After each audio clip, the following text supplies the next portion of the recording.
मासी गरेको छ। मैले अलि यति ठाउँमा घुमेर हेरेँ, म 77 जिल्लाभरि गएँ। सिन्धुलीको सिडिओ जस्तो बदमास अराजक, सिन्धुलीको सिडिओ जस्तो बदमास मान्छे मैले अहिलेसम्म कहीँ पनि देखेको थिइनँ। उहाँको त्यो कोर्डिनेसन गर्ने तरिका हामीले हेऱ्यौँ, उहाँले छलफल गर्ने तरिका हामीले हेऱ्यौँ, उहाँले पीडितहरूलाई गरेको व्यवहार हामीले हेरेका छौँ। त्यही भएर यहाँ वार्ता भन्ने भन्दैन, उहाँसँग हामीले वार्ता गर्न आएको होइन, उहाँको हामी अनुसन्धान गर्न आएको, उहाँको हामीले बयान लिने हो।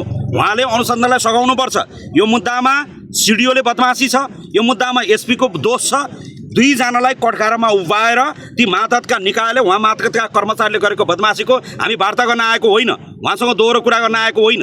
उहाँले यो घटनामा यहाँको सिडिओ र यहाँको एसपीको बदमासी छ, कानुनी कठघारामा उभिएर कानुनलाई यो छानबिन गर्न सघाउनु पर्छ। श्रीकृष्ण विकको परिवारलाई क्रिया खर्च दिएर मिलाउने भन्ने अहिले उहाँलाई बेसो यो कुरा गर्ने हो सिडिओले, यो कुरा गर्ने हो एसपीले। मान्छे कटरीको खटगाराभित्र उभियो, मान्छे चाहिँ के अरे हिरासतभित्र मरेको छ। एउटा चाहिँ पीडितको आमालाई बोलाएर 9 महिना पहिला श्रीमान गुमाएको छ, 9 महिना पछि छोरो गुमाएको छ।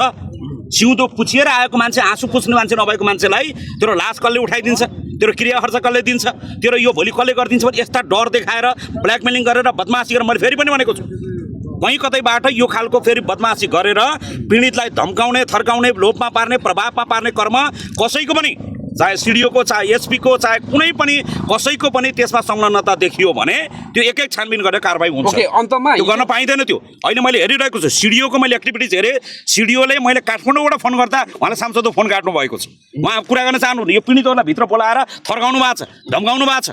सबै कुरा हामीले त्यो रेकर्ड हामीले सुनेका छौँ। त्यो उहाँले गरेको एक्टिभिटिज मैले फेरि पनि भने 77 जिल्ला घुम्दै गर्दा सिन्धुलीको अहिलेको सिडिओ जस्तो बदमास र अराजक सिडिओ अहिलेसम्म हामीले देखेका थिएनौँ। यो ढङ्गबाट जसरी पीडितहरूमाथि चाहिँ उहाँले त्यो एउटा महिला मान्छेले, एउटा महिलालाई, एउटा आमालाई काखमा च्यापेर तिमीले छोरो सन्तान गुमाउँदै गर्दा त्यो पीडा हामीलाई पनि छ। हामीले के गर्नुपर्छ, तिमीलाई के हुँदा न्याय हुन्छ, सत्य तथ्य देखाउनु पर्दैन।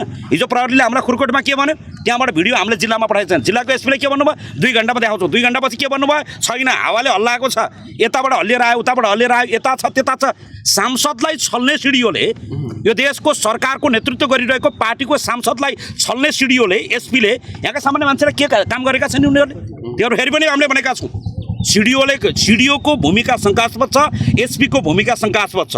यो खुरकोटका मातहतका ती कर्मचारीहरू त छँदै छन्, त्यही भएर उनीहरूले गरेको, समाजले, पुलिसले मान्छे मारेको छ, प्रशासनले मुद्दा मार्ने प्रयास गरेको छ, यो कुरा कहीँ कतैबाट स्वीकार्य हुँदैन। रातभर धर्ना बस्नु, रात दिनको कुरै छैन यहाँ। सुन्नु, रातभर धर्ना बस्नुभयो, मूल गेट अगाडि बस्नुभयो, तर सिडिओ साहब त वैकल्पिक मार्ग प्रयोग गरेर, वैकल्पिक बाटो प्रयोग गरेर बाहिरिनु भयो नि त। भाग्नुहोस् न, सुरु मार्ग खोलेर भाग्नुहोस् न, के फरक पर्छ? उडेर भाग्नुहोस्, सुरु मार्गबाट भाग्नुहोस्, बस्नुहोस्, त्योसँग सरकार विषय होइन। कानुनी राज्यभित्र कानुनको कठघारामा उभिएर कानुनलाई सघाउनुपर्छ। कानुन अनुसार उहाँले कसुर गर्नुभएको छ। कानुनको खिलाफमा काम गर्ने जो कोही सामान्य नागरिक वा प्रशासक जो भए पनि कानुनको कठघारामा उभिएर जवाफ दिन तयार हुनुपर्छ।